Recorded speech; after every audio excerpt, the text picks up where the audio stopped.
Welcome to another episode of the Dairy to Transcend podcast. Today, I'm really excited to welcome the president and co-founder of Women in Cloud, which is a fascinating organization that supports women entrepreneurs all over the world in a variety of ways. With Chaitra, we are also going to talk about creating values for your family, yourself, and your organization, and how to stay true to them.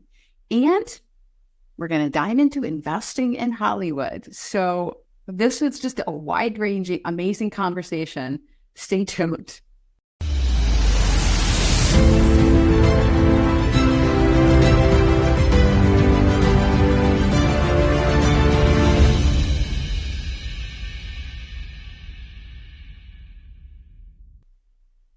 Today, I am really excited to welcome to the show the president and co-founder of Women in Cloud.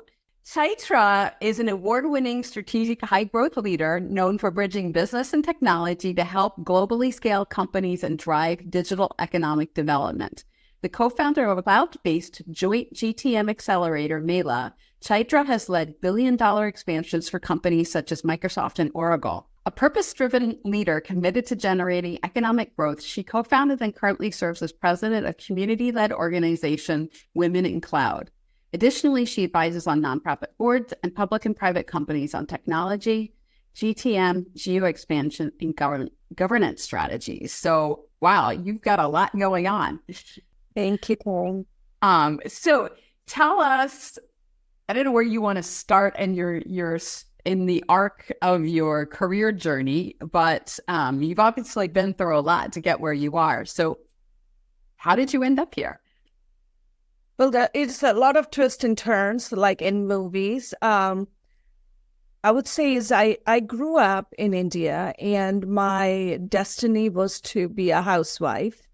Thank God I married one of the most amazing human being, and he said, it doesn't make sense to be in the kitchen. You need to be in the workforce and kind of contribute back to the society because you have the energy and you have the creativity. And that kind of was a big shift from what I was supposed to do versus what I got to do. I did some of the technical training during that time. I'm an engineer. And during like 1995, I had heard this amazing story of Microsoft on the TV that it drives $1 billion in, economic impact. I don't know. I think I come from a land of billions. Billions kind of sounds good. So that kind of got me intrigued into software and technology and got into learning databases and everything about technology, got into the corporate world, and worked at Oracle and Microsoft, and then basically started becoming an entrepreneur, which was really a fun journey. And from there, basically one of the goal as an entrepreneur is like, let's build a company, but what else can you stretch? One of the things was to really figure out ways to contribute back to the society because of the pain I suffered through being an entrepreneur. That's kind of led to Women in Cloud. Then realized access to funding was difficult, so kind of started to invest in funds. Now already have set a fund for women to invest in Hollywood now. So those are kind of the transformations I had to go through, but it was all really led through personal challenges, and then you see an opportunity, and then you go and jump in with your eyes wide open with the right set of people. And I think transformation happens. It does. So what made you make the leap between, working in the corporate environment to being an entrepreneur? Was there something that happened, or you just always wanted to be one? What? I think my story was more of a typical that you didn't have a good manager. That was one. And second, my mom had a personal health crisis. So between those two, I went to my doctor. She said, based on all your health indicators, you have to make a choice how you're going to lead your life. And at that time, and I was sitting next to my mom and really supporting her through it, I said, I don't want to land up into a place where I don't have control over the direction I want to lead in the world. And that was kind of the decision, because I didn't want it to have someone control the time or my energy or the narrative. So that was kind of like it was a personal decision, but it was really a lot of reflection, looking at my mom in that stage where I said, I don't want to land up like that in the hospital. Yeah, no. And you hear this so often. I think, with men and women, but I think particularly for women, and, you're lucky you caught it, before you ended up in the health crisis. But I've talked to so many other women who actually end up in that health crisis before they make the decision that they need to do something different and to take care of ourselves. What's really sad to me is that, most of these women decide that the only way they can, to your point, take care of yourself, take control of their health and their well-being, is to leave the corporate environment. And that's so detrimental to the corporate environment, right? Because they're losing so many talented women because we can't figure out how to make it a place where we can have successful careers and still be healthy. I think there are two pieces. One is, the corporate is a corporate. However, if you are not very clear on what that growth plan looks like for you, I think you really land up in the middle of the pile, right? And second is you being a very different, a woman of color. You're always judged whether you can really perform. Do you have that skills to be an executive, to operate, to drive the P&L, to drive the high functioning that is required? And I get it. I totally get it, because when you are getting into your mid-age, your health definitely gets impacted because of the hormonal imbalance that happens, right? I get it. But I think what is not available is a support system, because it's only one way up, and it's very much designed for, kind of like in army, they say, right, the general is there and you have to follow the general. And as women, we are caretakers. We come from a very different mindset, and it's a very different culture that you're going to bring into the room. And I don't think that makes sense. And that's a conflict. I totally get it. But at the end of the day, you have to make that emotional and your spiritual alignment to say, is that the direction I want to go in your career? For me, it was really personal decision. I said, I'm going to be, I think I was at 45 or something when I had to make that decision. And it was one of probably the best decision I made, because I got some time off to think through it and really decide which direction I want to serve in my life. Is it for the people I care, and if I can show up every day, or it is just serving at a bottom line, right? So those are kind of a lot of, thinking through it. But I think the decision was to be an entrepreneur. Always wanted to be one when growing up, but never that one was allowed, right? Being a girl in India, so you had to fight a lot of the barriers. But when I think about that one I think when you can fulfill one of the dreams is to be an entrepreneur, which you always deep down, you always said, I want to be an entrepreneur. And you get that opportunity and you're like, let's jump in and see what's possible. Yeah, no, I get that. And I mean, I think I love what you're saying about, the emotional and spiritual alignment from what you're doing. And I was a little bit older than you when I made the leap out of corporate into entrepreneurship. And, I mean, for me, it wasn't like I was in a bad situation at work, but it was just like there was something that was missing for me. And it's like I have to follow that nudging of my spirit and my nudging of other things, and really writing, wanting to get back into writing, wanting to write the fiction that I did. And then that's kind of evolved into telling, helping women tell their stories, because our stories are so powerful. And yet they often get lost in, you're right, the search for the bottom line, right? They often get lost. Yeah, I think yours and my story is very similar. I think it's just as you talked about, the significance on this planet, what you can contribute. And when you see that and it's not allowing you to sleep every day, then is like you have to do something. You just have to take that leap and take action and have the guts to go do it. That's pretty much my story. It's like there's nothing that one was really bad or I was not thankful. I was really grateful for being in the corporate. I've learned a lot. I've gained a lot. But it was just something that was missing for sure. Absolutely. So, you talked about a little bit about how you got to the place of wanting to leave, but along the way, have you sacrificed anything else? You talked a little bit about worrying about sacrificing your health, but is there anything else that you feel like you've sacrificed along the way to get to where you are now? I think I personally feel is there's always that based on the situation, you have to make a choice, right? Mm-hmm. And the choice basically makes the decision what you're going to compromise on or what you have to sacrifice at that time.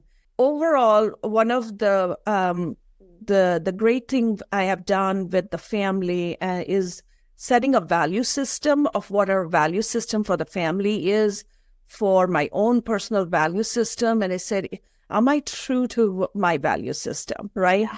Am I doing the things that really drive that significance, that belonging, that caring, that impact that you are?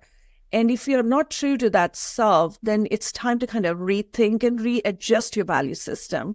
So that really helped a lot. But when I look at like sacrificing, I don't think I've sacrificed anything like that, but I think I've sacrificed my old self, which I'm very happy about, to really create my newer version and really figure out my newer identity. So I think the sacrifice of the old identity to really gain the new identities would be kind of what my journey would look like for sure. Yeah, and we have to do that, right? We have to sacrifice that old identity and those old stories we tell ourselves. When we talk about stories, that they're the stories that of what we've done and accomplished that can help inform, other women and, maybe the mistakes we've made. But sometimes the stories that we tell ourselves are the ones that are the most powerful. And when we are willing to let go of those stories we're telling ourselves, whether it's, I can't do this because of, how you were raised in India. And I was honestly raised, I was supposed to be a housewife too. That didn't work out, but that's okay.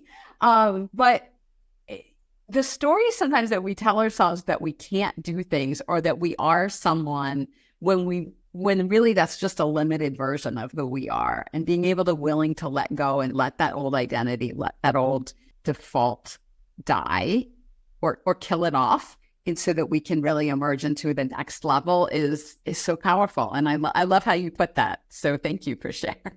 Absolutely. Absolutely. And I think people do say is like, are you sacrificing something? I said, if I have to sacrifice somebody, that means that I am killing somebody. That's not the intent at all. Right. But because as you have to make that personal choice when you have a family, when you have your friends, when you have your company, there's constantly that you have to take care of things because it's situational bound. Right. But I think letting go of your old self, the old narratives in your head, was probably the most hardest thing to do for me. Yeah. Right. And I can share a story because I went and watched Inside Out 2. I don't know if you got a chance to watch this movie. Mm-hmm.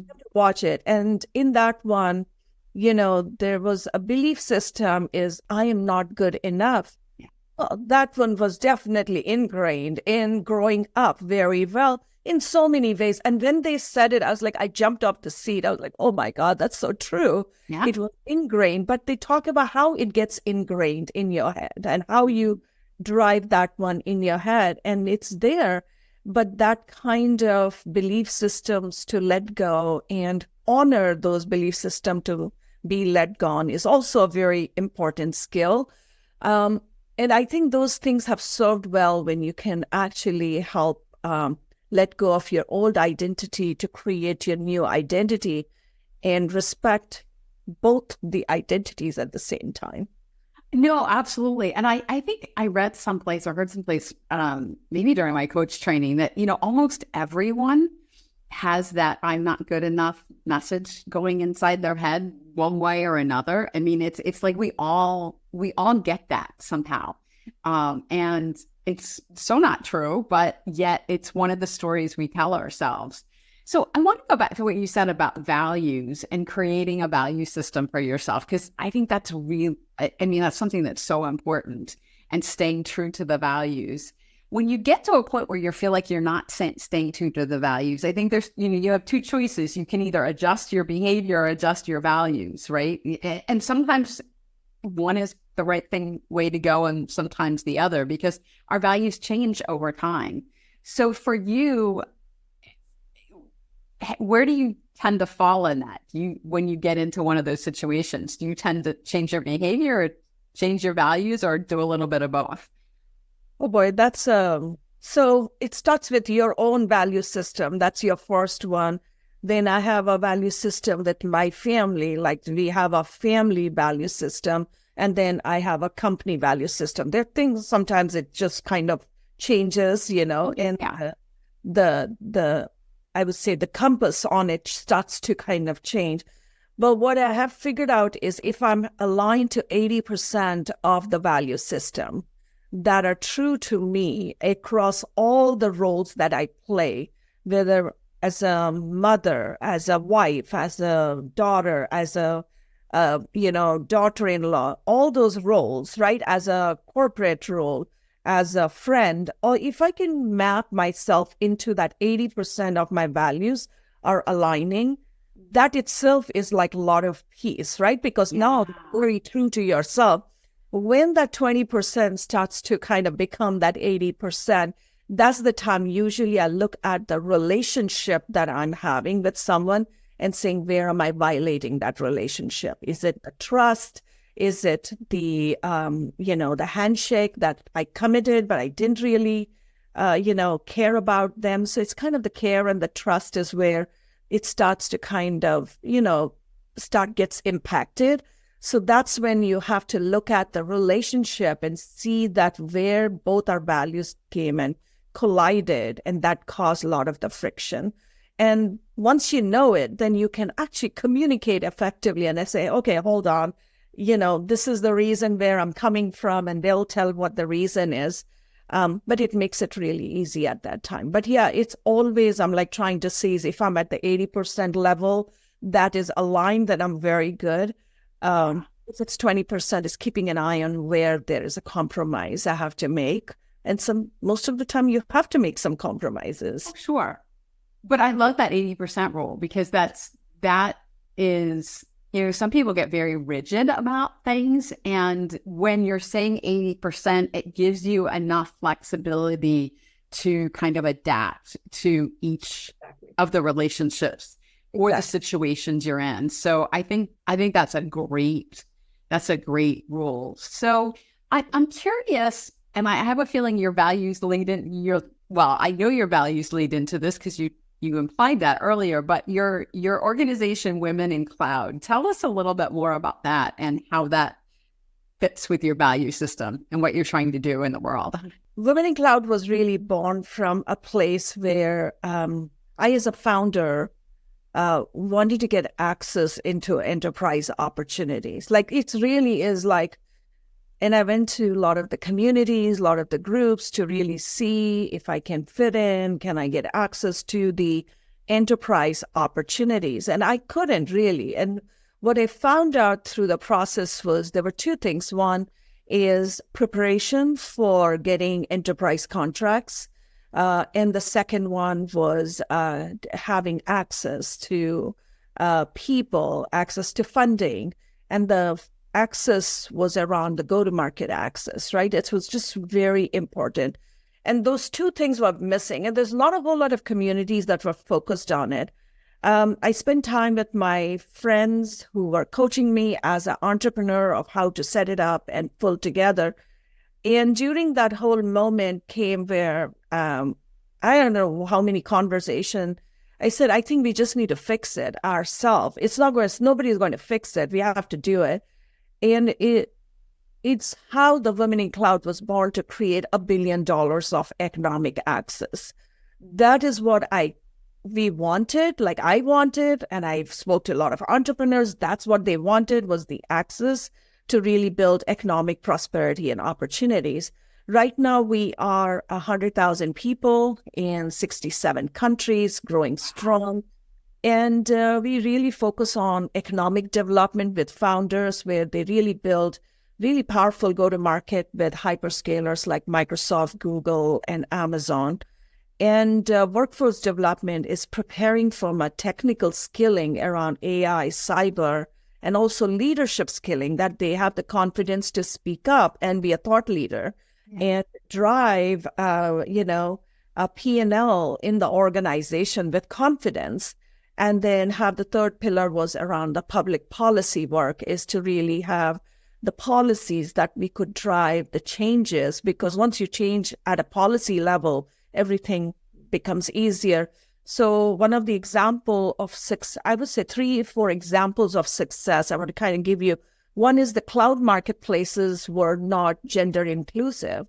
Because of the work, we made Microsoft Cloud Marketplace inclusive. So it led the community. Now every community, every individual, every business type can participate very effectively. So they don't really need these attestations and things. This particular marketplace allows you to have access to the enterprise customers effectively.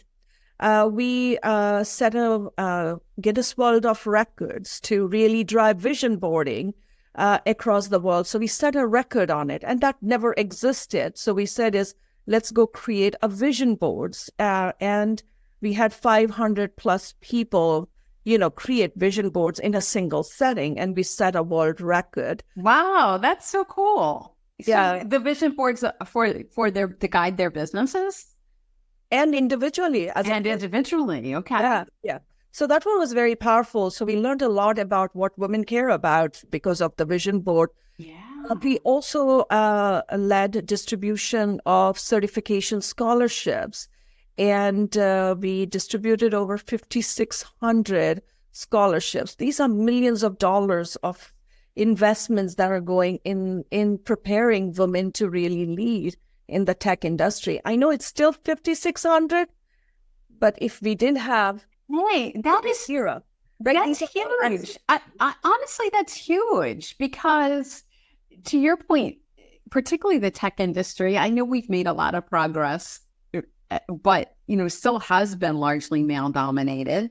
I think, women have made a lot of inroads in that industry, but I love the things you're doing, because it's not a problem, I think, that even a lot of people recognized until people like you were bringing it to the table and bringing it forward and saying, hey, this is really a big problem. I love the vision board, both personally and for your business, because when you're an entrepreneur, sometimes those things are really intertwined a lot more than we think they are. Which is one of the beautiful things about being an entrepreneur, right? It is. And I have been doing vision board probably for the last 18, 20 years. And I think that's kind of helps you set what the identity you want to be, and what are your action steps you need to take, and what do you want to see yourself contributing to the society. And it was really powerful for, going and setting up those world records, because nobody had done it. And vision boards are being talked about in centuries. But when you now Google and do vision board, Women in Cloud shows up first on the top. And I said, it's a pretty cool thing to do. It's really cool. I love that. Yeah. So we hold a Guinness World Record for the community. So we have done very interesting projects like that for creating access and also celebrating a lot of women. So we also did a production of movie called as Icons. It's a documentary movie with 19 trailblazer women. talking about how to think about leading in the tech industry or any other industry. How do you show up as an icon? What does it take to be an icon? So it was a very powerful movie that was produced this year. Oh, I love that. I can't wait to see it. Awesome. I'll share the trailer with you. Absolutely. Share the trailer. If you send me the link to it, we will put a link to the trailer in the show notes so that everybody who's watching it can check that out. Because that sounds like something that's really wonderful to watch. So, okay, you've done all this with Women in the Cloud. What's next for you? I would say it's like there are two areas that I am exploring. One is building a tech bridge to Hollywood and really looking at educating women to look at Hollywood as an asset class to invest your dollars. I know most of the women, they invest in, stocks and real estate, but Hollywood is a pretty cool investment vehicle, especially for women, because there's a lot of desire for you to change the stories and narratives. So, Karen, when I was asking about your books, my whole thing was like, can we turn that into a story, right? In my head, as I was thinking about, because it's a fiction story. So those are the kind of stories that have never been told. We want to have that one being told. Yeah, so the goal is to set a tech bridge and a movie fund where women can actually invest in this asset class, which is the Hollywood. Movies is an asset class. Not many people knew about it. So now, as a business owner, we can really use this as a go-to-market vehicle and invest and really drive storytelling through the movies. So that was something we are working on. Second, I'm working on is around the wellness programming. So women do not lose executive functioning because of hormonal changes. So those are kind of the two big exploring and finding solutions in these two areas. As an entrepreneur, I'm always exploring. I love that. And I love I had no idea that Hollywood as an asset class. I did that, but that's a new concept for me, but I love it. I can't wait to learn more about it. And, one of the reasons that I wrote my books was to help change the narrative of women's leadership and create inspirational solutions to problems. I mean, granted, they're fictional, but, that's the glory of fiction is you can make things that maybe are a little improbable seem realistic. Absolutely. And, like one of the things that I'm watching movies, I'm really looking at was the narrative being told about a woman in a movie, right? Yeah. And are they being diminished? Are they being elevated? Are they being celebrated? What's the role? Because the movie actually sets the tone for the culture in the ecosystem. So the more you write the right narrative, the right culture is set, and it's okay. For example, we just did a feature film called American Underdog. It won awards at the Santa Fe Film Festival, but one of the role was about a gym owner. This one is a martial arts gym owner, and we turned that role into a woman's role. Like we said, is a woman can own a martial arts gym. Sure, why not? Why not? And we had Veronica Falcone really do it, and she did it so well, and she won the award. And I was like, see, totally possible. I think we will inspire a lot of other women to own a gym, a martial arts gym. I love that. Why not? Why not? There's so many things that women can do, and I love that. And I can't wait to learn more about this. So I'm really excited to share your story and share what's going on next. So tell me, if people want to learn more about what you're doing, learn more about the Hollywood thing or Women in Cloud or anything else that you're doing, how's the best way for them to get in touch with you? So the very easy way is for people to get in touch with me through LinkedIn. That's the easiest way. If they want to learn about Women in Cloud, they can go to womenincloud.com. If they want to learn about the Hollywood Fund, it's mxwventures.com. So they can get all the information about the fund, about the community. And if you just want to say hello, just come to LinkedIn and request. Absolutely. And so we'll have all of that contact information in the show notes so people can check them out if they want to see it. And if you want to learn more about the stories that I tell, whether it's through my books, through the podcast, or some other things that I have coming up in the future, please get in touch with me also on LinkedIn, Karen Ann Bullock, or on my website, daringtotranscend.com. Chaitra, it's been so wonderful having you here today. Thank you so much for joining us. And thank you for joining us, viewers. And we'll see you again next week on the Daring to Transcend podcast.